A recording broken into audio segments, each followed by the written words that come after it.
Bonjour, bienvenue dans l'Observateur Éco. Aujourd'hui, focus sur Casablanca et les projets qui dessinent son futur à l'horizon 2030.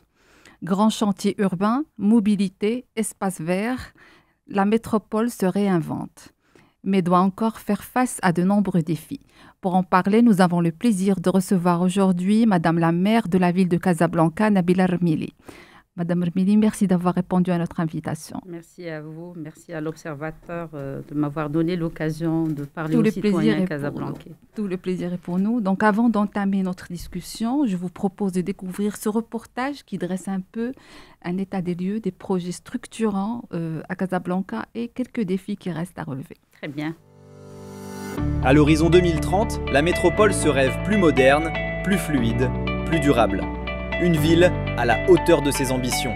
Les chantiers avancent, les BHNS roulent déjà, 2 gares routières géantes se construisent au nord et au sud, les grands échangeurs comme Sidi Maharouf sont repensés, la LGV Casablanca-Marrakech-Agadir prend forme, Casa Anfa devient quartier financier international, Al Wada Al Ifriqiya, futur pôle métropolitain, se prépare à Ben Messik, au Maarif, les immeubles montent plus haut, la corniche d'Ain Seba se réhabilite, le port de Casablanca se transforme et le Mahaj Royal, parc urbain de 50 hectares, relance les espaces verts.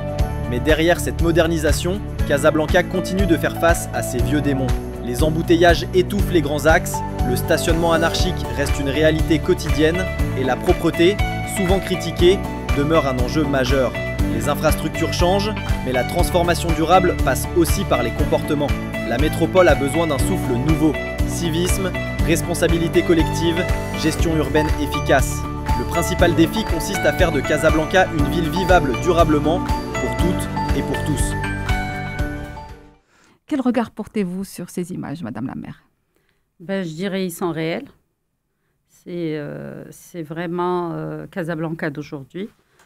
Casablanca se réinvente. Elle se modernise, elle se métropolise aussi. Maintenant, on peut parler d'une métropole urbaine digne de grandes villes au monde. Mais certes, beaucoup de défis restent à relever, notamment la propreté. Et peut-être on aura l'occasion d'en parler largement par rapport à certains défis majeurs tels les gravats, qui aujourd'hui restent un fléau dans notre ville. Aussi, je peux dire qu'on est très rassuré par rapport à tout ce qu'on a fait à date d'aujourd'hui par rapport au transport urbain, par rapport à la propreté, aux espaces verts aussi. Mais comme c'est une métropole où habitent pratiquement 4 millions d'habitants, où circulent au quotidien presque 10 millions d'habitants, donc j'imagine que beaucoup de défis restent à relever. Super, donc nous allons approfondir ces points lors de notre échange. Mais avant, on commence par la question centrale, le levier central de toute action publique, le budget. Alors déjà par rapport à l'année 2026, le budget qui a été annoncé, c'est de 5,3 milliards de dirhams, en hausse de 4% par rapport à l'année dernière. Qu'est-ce qui justifie cette progression ? Bien. Donc, éventuellement, on ne peut parler de chantier sans avoir pris le temps de parler du budget de la ville de Casablanca. Et d'ailleurs, je vous remercie pour cette question parce qu'il est temps d'expliquer aux Casablancais comment fonctionne la commune. En fait, budget communal n'est pas que des chiffres, c'est une vision d'abord.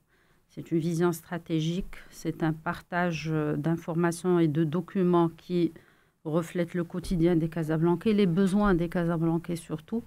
Je parlerai d'une bonne partie qui est la dépense liée aux besoins spécifiques du transport, du nettoiement, les salaires des fonctionnaires de la commune de Casablanca, la dette de la commune de Casablanca. Et aussi, le deuxième volet, c'est que ce qu'attendent les Casablancais de ce budget. Justement, il y a une bonne partie que nous laissons de côté pour l'investissement. Tout ce que vous avez vu aujourd'hui comme chantier ouvert sur la ville de Casablanca. Donc, le budget aujourd'hui de la commune a plusieurs défis à relever. L'équité territoriale. Il faut qu'on soit équitable par rapport aux 16 arrondissements dont on dispose dans la ville de Casablanca. Il faut qu'on soit réaliste par rapport à ce budget. puisqu'il y a une partie qui est collectée par l'État, qui sont les impôts, la taxe d'habitation, la taxe service communal et la taxe professionnelle. Et il y a l'autre volet aussi des taxes qui sont collectées directement par la commune, qui est la taxe de l'ODP, l'occupation de domaine public, la taxe débit de boissons, taxe TNB, c'est la taxe des terrains non battus.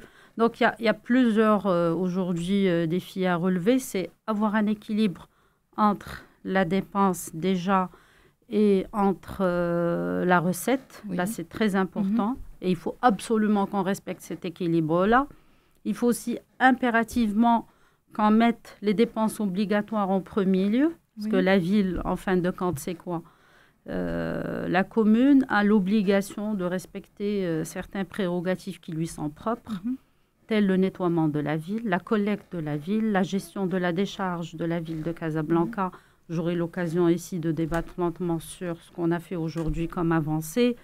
Il y a la dépense de la dette, et c'est une dette qui a accumulé à longueur des anciens conseils, et là, ça devient une dette obligatoire. Il y a tout ce qu'on donne, les CDD aux arrondissements, c'est un budget alloué aux arrondissements qu'on devrait respecter, et qui avoisine les 10% du budget global de la ville. Et d'un second plan, nous devons travailler sur la hausse, justement, de ce budget annuellement. Exactement. Pour arriver à répondre aux besoins des Casablancais. Certes, on n'est pas dans les 100%, mais on essaye tout de même de hausser ce budget. Alhamdoulilah, depuis qu'on est là, on a démarré en 2021, donc on a eu un plan d'action budgétaire. Je ressouligne qu'il est réel et qu'il est réaliste et réalisable aussi, parce qu'il fallait qu'on ait de la crédibilité vis-à-vis de nos partenaires, que ce soit la Banque mondiale ou autre. Donc, c'est des chiffres qu'on devrait donner, sur lesquels qu'on devrait aussi atteindre avec assurance. D'où, alhamdoulilah, comme j'ai dit, cette hausse qui a connu depuis 2022 aujourd'hui. Nous sommes pratiquement sur 40% de la hausse du budget. On est passé carrément de 3,5 milliards à 5 milliards. On a démarré par 3,5 milliards en 2021. Et 2022, on s'est fixé une hausse de 10% annuellement. Très bien. Là, on est quasiment sur 11% de hausse annuellement, c'est-à-dire entre 2022, une hausse encore une fois de 11% en 2023, une hausse aussi en 2024, ce qui accumule au jour d'aujourd'hui pratiquement une hausse de 40%. Ce qui a fait qu'aujourd'hui, Casablanca a un autre visage, a une meilleure forme. Elle s'est plus ou moins réconciliée avec le citoyen. Parce que là, c'était notre slogan au départ. Il fallait qu'on réconcilie la ville avec le citoyen casablancais.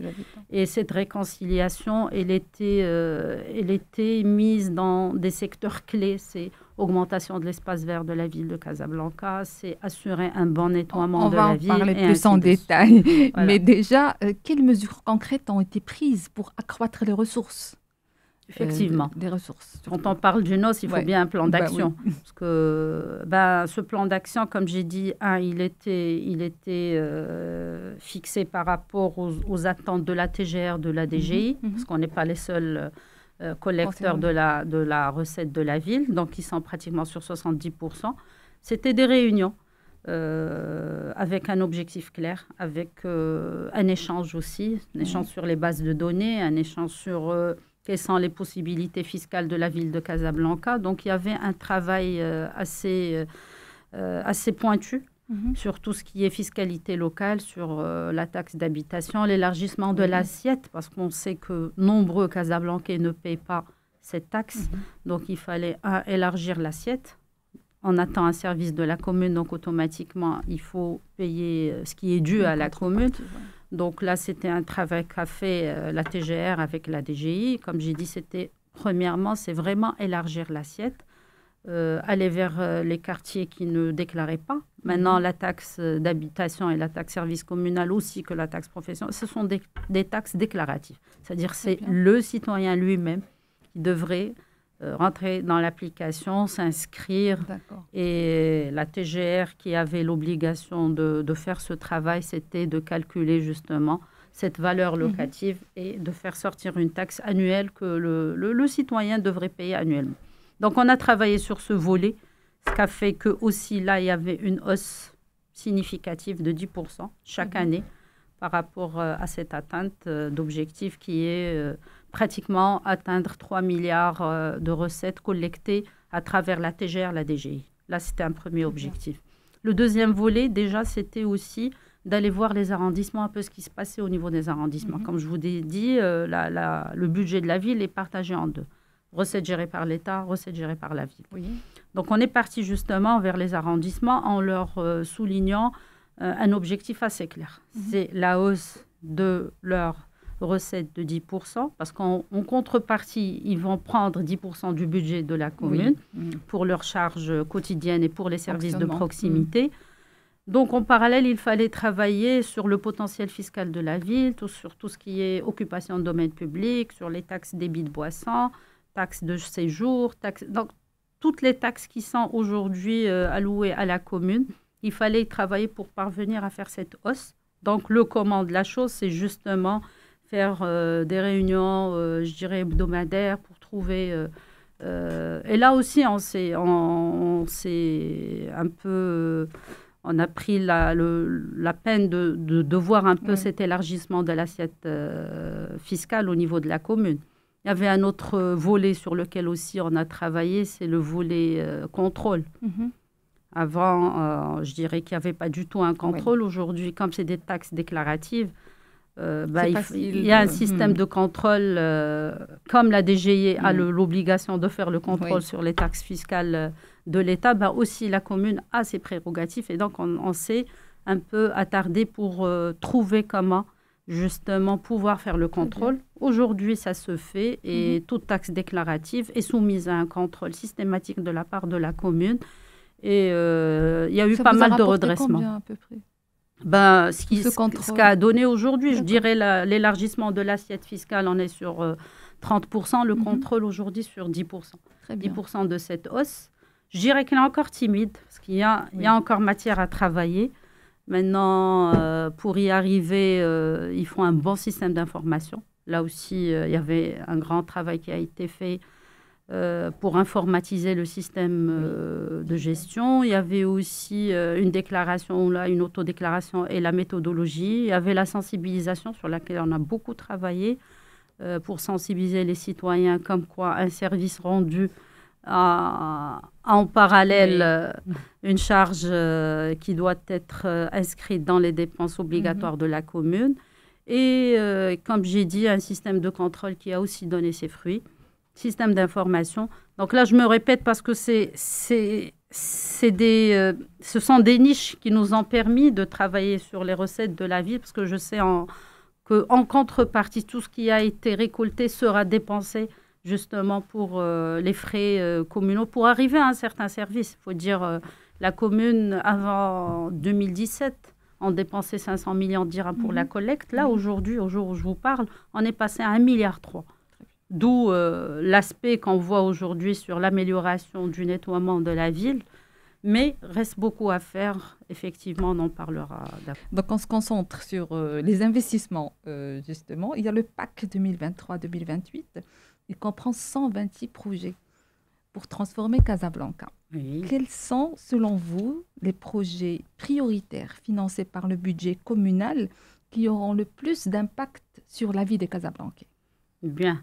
Donc, la loi 113-14 qui nous régit en tant que commune, on a l'obligation de préparer un plan d'action communal qui va sur toute la période, sur la période de 6 ans. Et on a pris la première année comme étape de faire un diagnostic et puis d'établir un plan d'action. Très bien. Alhamdoulilah, moi je le dis toujours, je pense qu'on était réaliste par rapport aux besoins de la ville. Le diagnostic a fait sortir qu'aujourd'hui, les Casablancais attendent plus d'espace vert, attendent de la durabilité surtout. Parce que Casablanca est une métropole, c'est la capitale économique du royaume, c'est le hub, c'est le poumon commercial.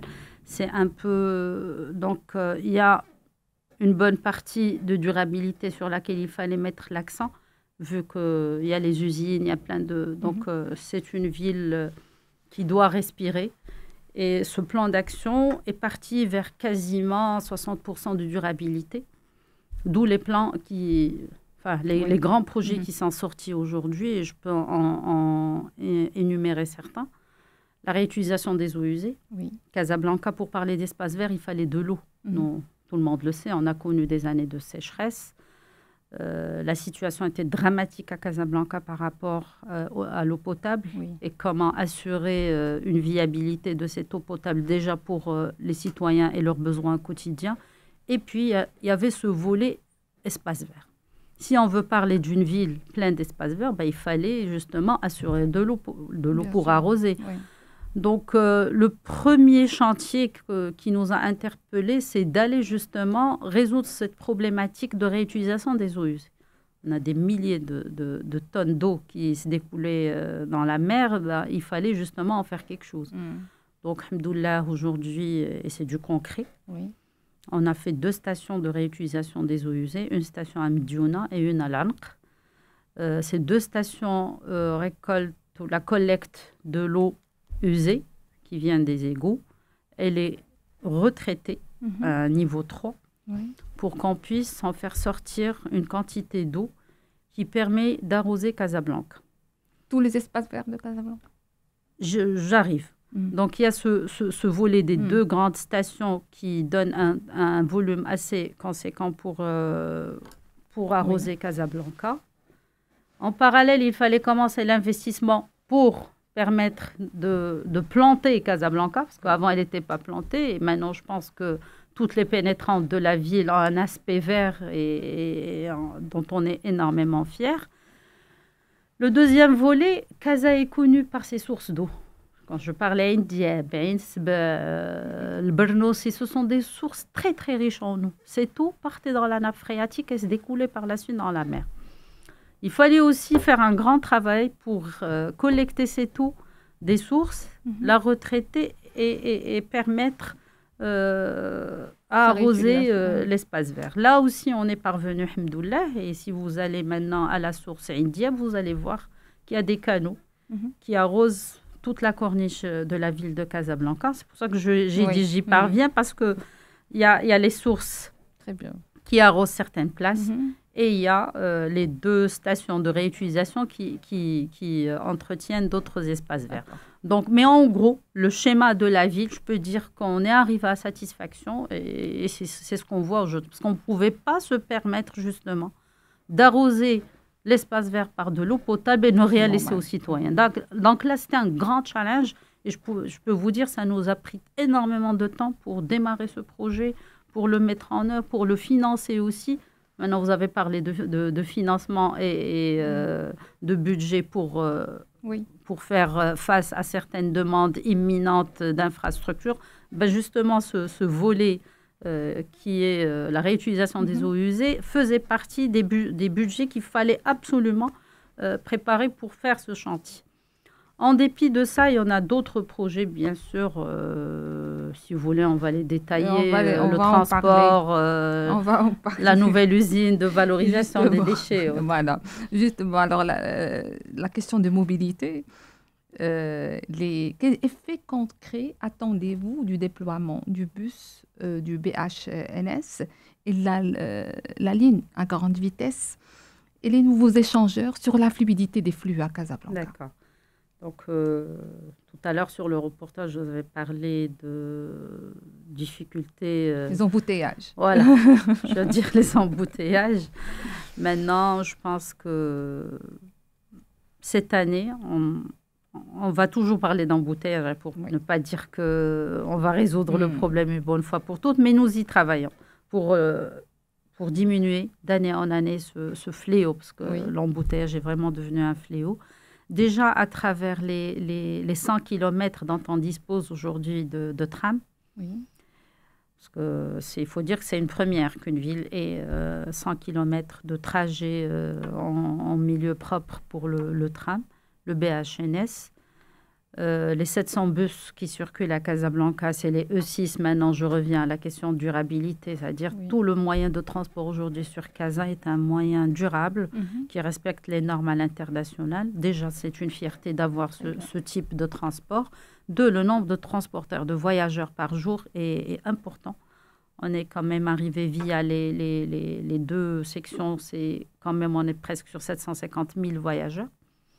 Le but ultime, c'est d'arriver pratiquement à 1 million jour. Là, je dis, c'est les clients qui prennent le bus et le tram au quotidien. C'est d'arriver déjà à 1 million de voyageurs jour. Donc, on y parvient et c'est connu dans toutes les études. C'est année après année, il y a le nombre de fidèles qui commencent à emprunter ce genre de moyens de transport. Cela dépend bien sûr des routes aussi et des infrastructures. Je pense qu'on a eu la peine de faire un bon nombre de routes et d'ouvrir.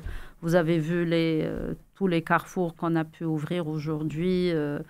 Donc, je pense qu'on a fait un énorme effort, mais je dirais même excellent effort pour améliorer l'infrastructure routière de la ville de Casablanca, améliorer la connexion entre arrondissements. Parce qu'on est parti quand même vers la création de nouveaux boulevards qui n'existaient pas du tout. Et là, ça a fluidifié un peu la circulation.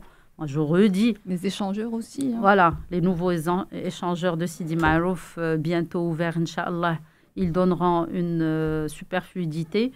La 3020 qu'on a ouvert, la 3009 qu'on a ouvert, la Trémi d'Arboueza, là aussi, elle a fluidifié. On est passé de 1 heure à 15 minutes de trajet. Donc, tout ça, c'est justement, quand j'ai commencé mon interview pour dire qu'on a réconcilié le citoyen à Casablanca avec sa ville, ben justement, c'était dans cette optique, avoir meilleure route, meilleure infrastructure, de bonne qualité aussi, agréable à voir, de l'espace vert, justement, pour que la vie se sente plus agréable au niveau de Casablanca. Et tout cela, c'est l'amanage de multiples, je dirais, de conventions qu'on a pu établir pour parvenir justement à faire de l'investissement au niveau de notre ville. Le troisième moyen de transport qu'on aura sur Casablanca et qui permettrait de relier certaines préfectures limitrophes de Casa, telles Mohamedia, Ben Slimane, à l'envers Nouasser. Et ce moyen de transport viendra compléter l'ensemble du réseau transport au niveau de Casablanca et il permettra encore et mieux davantage d'arriver justement à atteindre un nombre important de clients qui vont prendre ces moyens de transport. Aussi pour limiter un peu la mobilité unitaire par les voitures. Donc je pense qu'il nous fallait justement ce RER pour pouvoir finaliser l'ensemble du réseau routier au niveau réseau transport au niveau de Casablanca. Il y a aussi le futur méga-centre de valorisation des déchets qui est attendu, je pense, en 2026, c'est ça? Exactement. Cette usine de valorisation des déchets, elle permettra aujourd'hui de résoudre une grosse problématique qui était la décharge. Nous, on est venu en 2021, on a trouvé l'ancienne décharge encore ouverte, il fallait la fermer parce que c'était un fléau environnemental énorme, il fallait absolument faire quelque chose. Moi, en tant que médecin, il m'était impossible de démarrer un mandat avec cette problématique qui était juste immense. Donc, il fallait déjà fermer la première décharge, aller vers la deuxième décharge qui aujourd'hui, elle est opérationnelle, mais trouver des moyens plus innovants pour justement traiter ces déchets ménagers au quotidien qui sont pratiquement de 4000 tonnes par jour. En même temps, un challenge, c'était de respecter l'environnement et sauver les Casablancais du lixivia qui passait sur la nappe phréatique. Donc là, c'était aussi un gros challenge. Alhamdoulilah, grâce à l'effort de l'État, à l'effort de tous nos partenaires. La région aussi, elle a contribué pour qu'on puisse parvenir aujourd'hui. Et je peux vous dire, c'est une première au Maroc. Aucune ville n'a cette station de valorisation des déchets. C'est une station qui rentrera en vigueur en 2026. Très bien. Certes, elle va coûter énormément à la ville. On passe d'un budget de 50 millions à un budget de 350 millions. Mais rien ne vaut la santé des Casablancais. C'est un investissement à long terme. Voilà, c'est aussi un investissement à long terme, c'est un investissement de 30 ans. Donc, c'est une usine, Inch'Allah, qui va se projeter dans l'avenir. C'est une usine qui respectera l'environnement. Donc, plus de lixivia déversée. Le lixivia sera traité au quotidien. Et on en découlera de l'eau réutilisable pour l'arrosage, justement. Parce qu'il ne faut pas oublier qu'en parallèle, je ne sais pas si vous avez vu Mounia, mais l'ancienne décharge aujourd'hui, c'est 40 hectares d'espace vert. Mais je vous invite à aller faire un reportage sur l'ancienne décharge. Ça fait énormément plaisir de voir aujourd'hui. C'est un espace de 40 hectares qui sera ouvert au public incessamment. Et ça va permettre aux Casablancais qui sont limitrophes, aux habitants de Médiouna, de venir, de profiter de cet espace vert qui s'est complètement transformé. On n'a plus le visuel qu'on n'aimait pas du tout voir. Là, donc là, aujourd'hui, c'est un beau parc. C'est même une forêt qui va respecter les normes. Et voilà, donc l'usine de valorisation des déchets rentrera en vigueur en début 2026. L'éclairage viendra de cette usine. Donc, il y aura... Voilà, c'est de l'énergie renouvelable grâce au gaz qui se rend dans ces déchets. On en fera de l'éclairage public. L'Ixivia sera traité au quotidien, comme j'ai dit, et il va en découler de l'eau réutilisable pour l'arrosage. Et en fin de compte, 0 déchet en fin de journée parce qu'on passe carrément à l'incinération. Donc voilà. On ne parle plus d'enfouissement, on parle d'une incinération qui répond aux normes. Il y aura du recyclage aussi. Très bien. Donc du tri aussi. Donc tout cela va vers vraiment... C'est pour ça que je vous dis c'est une première à Casablanca. Et aujourd'hui, on est fiers de faire aboutir ce projet justement pour les citoyens casablancais. Ça, c'est des choses qu'on ne voit pas, mais il faudra en parler parce que c'est important de dire que grâce à ce conseil aujourd'hui, à l'effort de l'État, parce que c'est un lourd investissement, on a pu parvenir à faire sortir cet énorme chantier. Et Casablanca, il a investi aussi sur des zones à fort potentiel, comme c'est le cas avec la plateforme agroalimentaire attendue. Donc, comment le budget déjà accompagne-t-il ces pôles de développement? Et puis, quelle garantie d'équité territoriale dont on a parlé tout à l'heure, on va maintenant parler plus en détail, sont mises en place pour les quartiers périphériques de la ville? Certainement, nous, on a l'obligation de respecter cette équité territoriale, justement. Et je peux vous dire que vous avez vu, d'ailleurs, je l'ai vu sur le reportage, vous avez parlé de l'Ouhda al-Ifriqiya. Oui. C'est la nouvelle plateforme économique qui va sortir, qui va voir le jour. On a lancé l'AMI, on l'a voté en session d'octobre et on va le lancer incessamment, justement, pour qu'il y ait un partenariat public-privé pour en faire sortir une zone économique où il y aura un vrai potentiel pour les jeunes pour travailler. Il y a le Tech Valley. C'était avec la CDG, le partenariat avec la CDG pour en faire sortir l'équivalent de Technopark au niveau de Sidi Etmen. Donc, c'est dénommé Tech Valley. Là aussi, c'est 20 000 emplois qui vont en découler. On a choisi justement ces lieux. Le terrain, il est communal, mais il fallait en faire quelque chose. Donc, on a pensé à l'économie. On a pensé aux jeunes et à la jeunesse en deuxième lieu, et on a pensé à améliorer les recettes fiscales de la ville, parce qu'il faut dire que grâce à ces nouveaux chantiers, on aura des recettes de taxes d'habitation qui seront encore meilleures. Et 4, assurer à ce que ces quartiers se développent et connaissent aussi l'essor de leur équivalent qui est à Hassani, qui est à Ain Choc. Donc, il fallait penser équité territoriale. Là, aujourd'hui, la plateforme agroalimentaire, justement, cette zone de Sidi Etmen, comme aujourd'hui à la Tech Valley, et il y aura d'autres investissements sur cette zone. Il y aura un nouveau hôpital pour les habitants de pratiquement 4 préfectures. Il y aura les terrains, Inch'Allah, la future, nous on l'appelle la ville sportive, là sur ce même terrain. Donc il fallait faire quelque chose, et aussi il fallait assembler tout ce qui est agroalimentaire au niveau de la ville. Parce qu'aujourd'hui, il faut dire qu'on a Sortdjej, Ahim Mohamedi, on a aussi tout ce qui est agrumes, qui sont dans un autre lieu. On a tout ce qui est blé dans un autre lieu. Donc, fruits et légumes, ils sont sur CDSmen. Donc, l'idée était tout simplement d'assembler toute cette plateforme, d'en faire un vrai village ou une vraie ville agroalimentaire. Et pour cela, il fallait certainement trouver d'ailleurs les partenaires pour cofinancer, parce que c'est un projet énorme. Là, on arrive déjà dans notre business model à 2 milliards de dirhams d'investissement. Il fallait acquérir le terrain et trouver le terrain adéquat qui n'est pas loin de la ville de Casablanca, qui est desservi par les moyens de transport, mais qui peut répondre justement aux attentes des Casablancais. Donc, cette plateforme agroalimentaire qui a été votée lors de la session va permettre aujourd'hui d'assembler tout ce potentiel agroalimentaire au niveau de Casablanca. Grâce à cette plateforme, on n'aura plus à voir les camions circuler en longueur de journée au niveau de Casablanca. Il y aura moins de transport agroalimentaire au niveau de Casablanca. C'est une plateforme qui répond aux normes et où tous les prestataires de services au niveau de cette plateforme verront qu'effectivement, on a répondu à leurs attentes.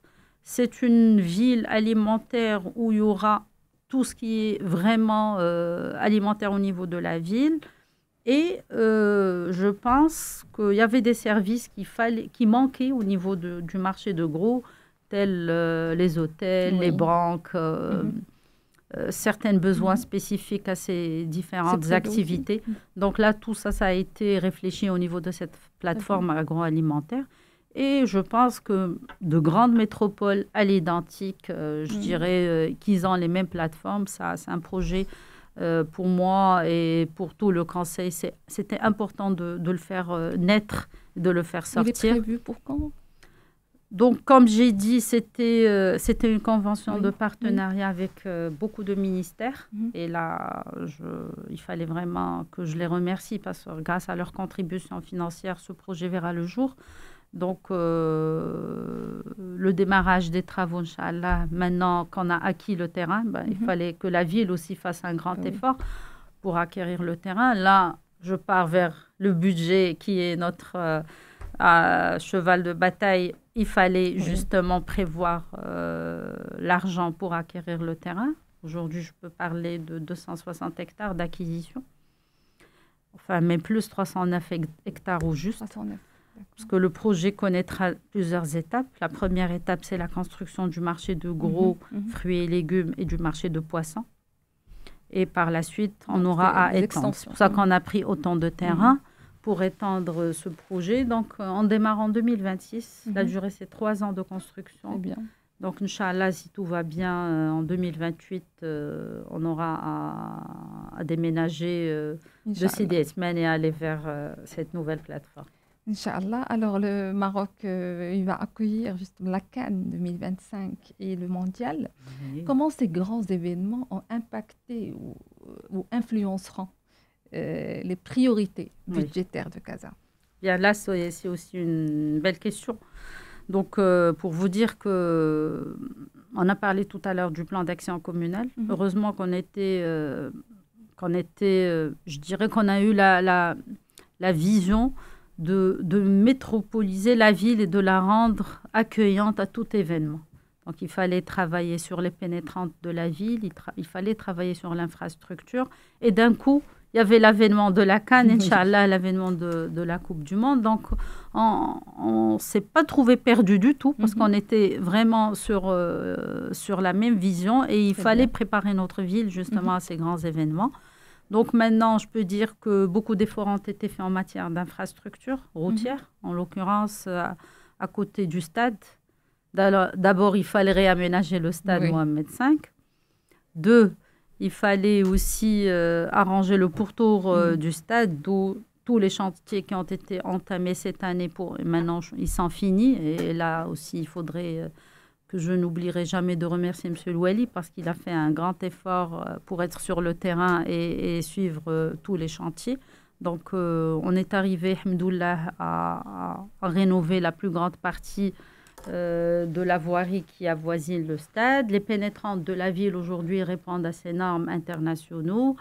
Le transport Oui. Alhamdoulilah aussi, d'ailleurs, vous avez vu la notation de la FIFA qui a bien noté Casablanca. D'ailleurs, elle est en premier par rapport aux besoins du transport dans la ville. L'éclairage public en a suivi aussi. Là, on est en train de placer les caméras de sécurité. Donc, c'est un travail que nous avons entamé avec la DGSN. Oui.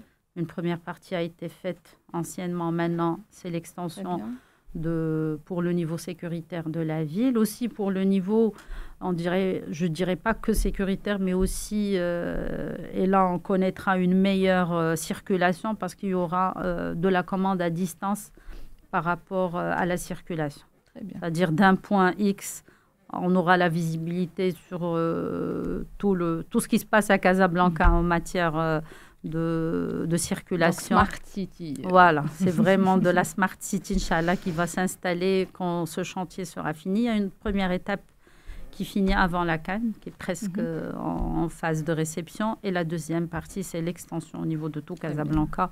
Donc là aussi, c'est un challenge. Et quand je dis ça, c'est des milliers et milliers de dirhams.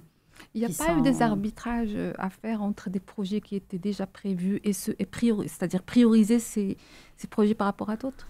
Je dirais que l'avènement de la Cannes, c'était un précurseur. C'est-à-dire, c'est normal. Quand il y a un délai, ça fait que ça y est, c'est boosté. Je peux dire qu'ils nous ont boosté à travailler encore plus, à faire du 24 heures sur 24 heures et travailler à longueur de journée. Certes, on a un peu dérangé les citoyens, il faut le dire, parce que ce n'était pas évident de travailler sur un gros réseau routier de Casablanca. D'ailleurs, on en a profité pour refaire de l'assainissement de la ville et l'électricité et de l'eau potable. D'ailleurs, là, je parle d'un vrai précurseur parce que, voilà, en fait, c'était déjà arrivé à finir dans les temps.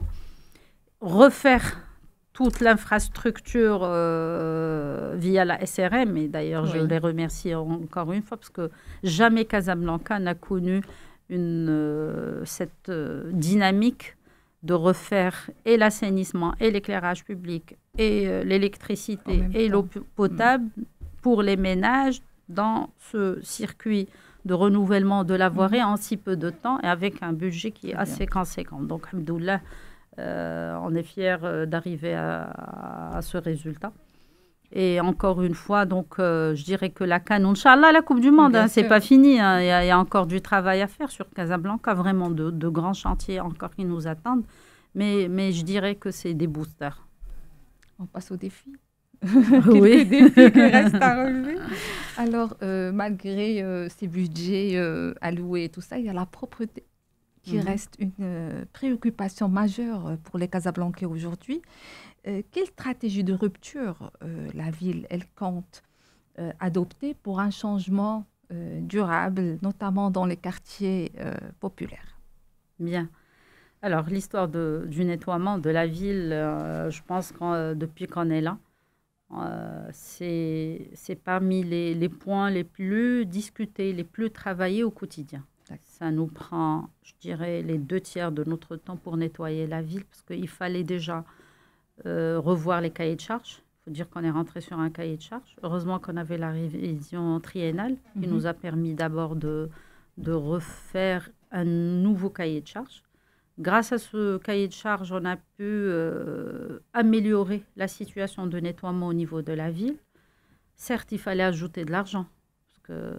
Il faut dire que là, aujourd'hui, le nettoiement, on est sur 1,3 milliard. C'est énorme par rapport à la dépense de la ville et par rapport à la situation des recettes.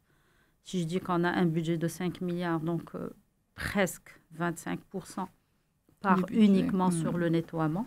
Là, c'est colossal, mais c'est indispensable. Reste l'effort aujourd'hui, et je vous l'ai dit, Mounia, l'histoire du nettoiement n'est pas l'histoire de la ville uniquement. On est un ensemble et on devrait être une équipe. Parce que le nettoiement de la ville découle de la volonté des citoyens, de la volonté de la commune pour mettre le budget qu'il faut et d'avoir un bon cahier de charges qui répond aux demandes des citoyens et de la situation géographique aussi de Casablanca, parce qu'il y a des différences spatiales et aussi l'affaire de tous. Donc, il faut s'entraider pour parvenir aujourd'hui à nettoyer la ville de Casablanca. Et quand je dis s'entraider, c'est que la commune doit réaliser déjà un bon cahier de charges qui répond à tous les standards internationaux, qui répondent à la situation, la spécificité, je dirais, de la ville, le moment de collecter les déchets, comment collecter ces déchets. Il y a les déchets verts, il y a les déchets ménagers, il y a le lixivia qui en découle de nos déchets ménagers.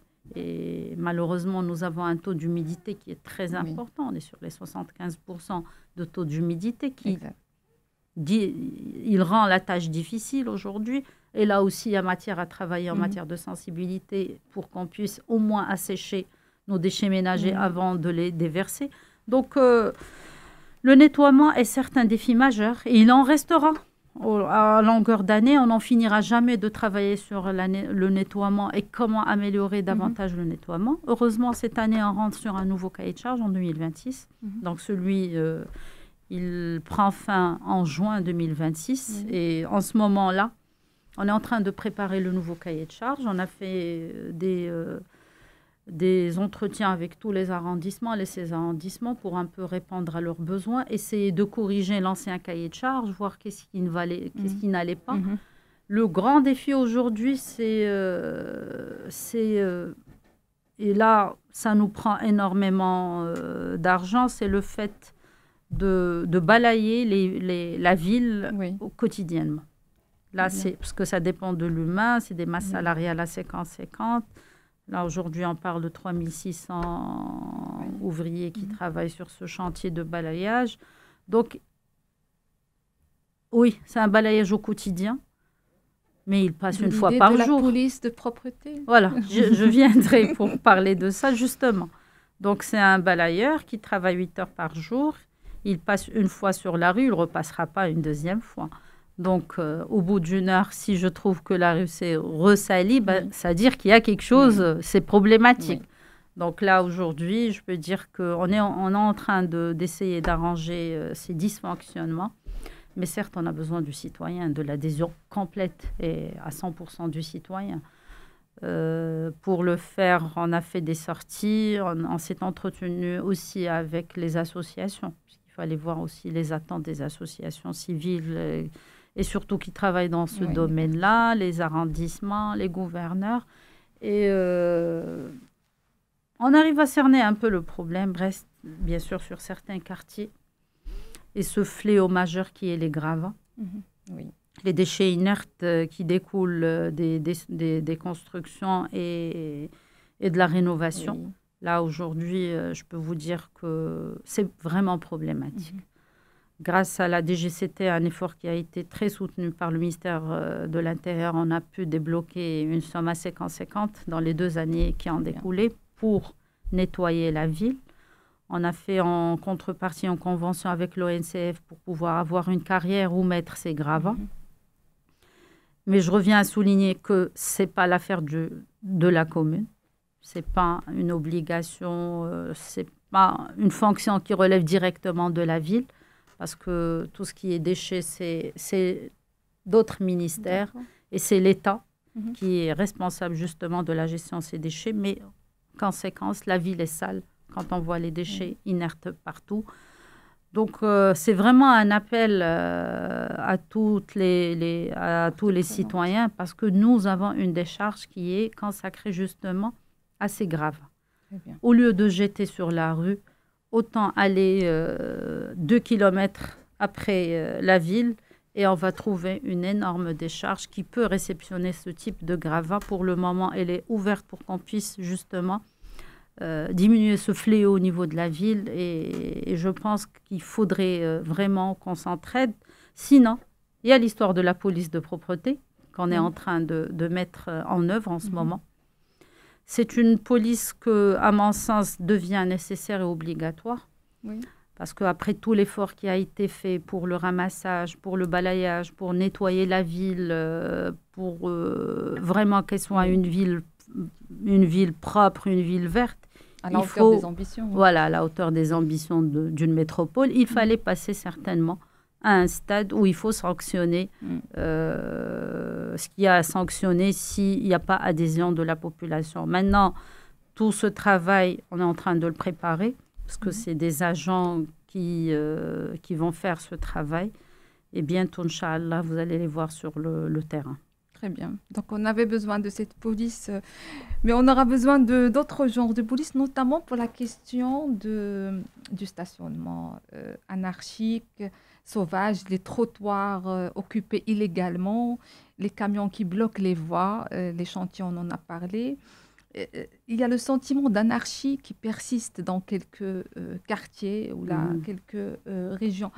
Justement, quelles mesures fermes et immédiates comptez-vous mettre en place pour rétablir l'ordre dans l'espace public? Bien. Là aussi... de manière durable.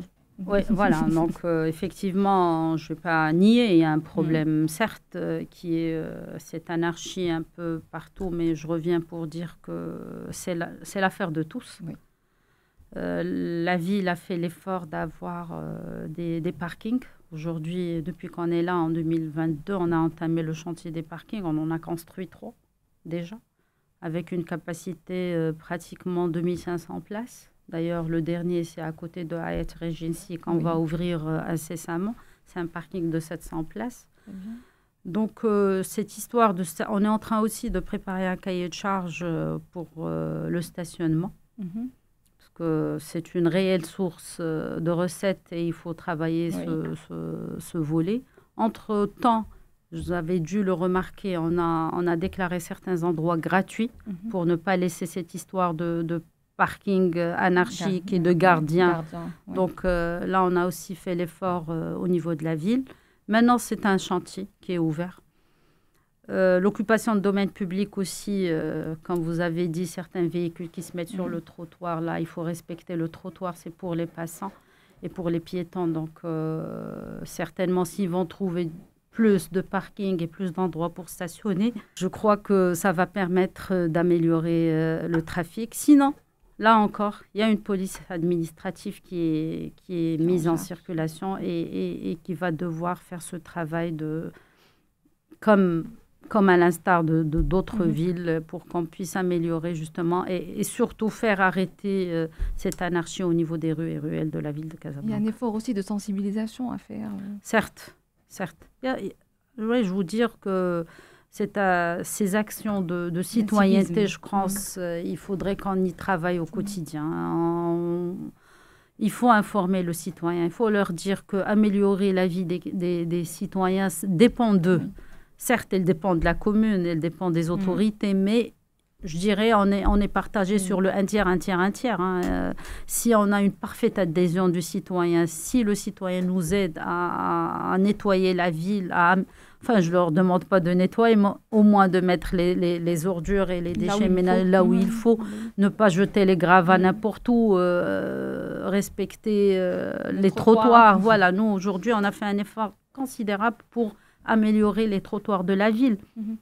Je dirais qu'en démarrage de notre mandat, l'état des trottoirs était vraiment défectueux. Là, on a essayé d'améliorer une grande partie. Les arrondissements aussi, ils font un travail remarquable par rapport à la voirie et l'amélioration des quotidiens des citoyens dans les arrondissements. Pour les camions, je pense, il y a des places de stationnement qui ont été réservées pour ce type de... Ça dépend dans quel quartier, ça dépend... Des fois, est-ce que c'est le quartier industriel Voilà. Donc tout ça, c'est un travail. Aujourd'hui, il y a le tram qui circule à Drb Omar, donc on ne peut pas laisser les camions parce que ça empêche la circulation du tram. Petit à petit, Inch'Allah, on est confiants. On arrivera. On arrivera, Inch'Allah, avec l'adhésion de la population, on y arrivera. Alors, le dernier mot, Madame la maire, si vous devez retenir qu'une promesse concrète à faire au Casablanca à l'horizon 2026, un changement visible et prioritaire, lequel serait-il? Une promesse, c'est difficile de promettre parce qu'après, améliorer l'infrastructure, améliorer l'espace vert, ça c'est un défi majeur que, alhamdoulilah, il devient visible aujourd'hui sur la ville de Casablanca. Faire sortir l'usine de valorisation des déchets, parce que c'est un défi majeur pour respecter l'environnement et leur permettre de respirer mieux au niveau de Casablanca. Donc, je crois que c'est ce que je peux promettre, entre guillemets, aujourd'hui, c'est vraiment améliorer le quotidien des Casablancais en matière l'ouverture du zoo, Inch'Allah, qui sera aussi un très beau équipement qui fera plaisir aux petits et grands. Donc là aussi, c'est un challenge. Voilà. Super. Ben, merci beaucoup, Madame la maire, pour tous ces éclaircissements et merci d'avoir répondu à notre invitation. Merci à vous d'avoir suivi cette édition et à bientôt.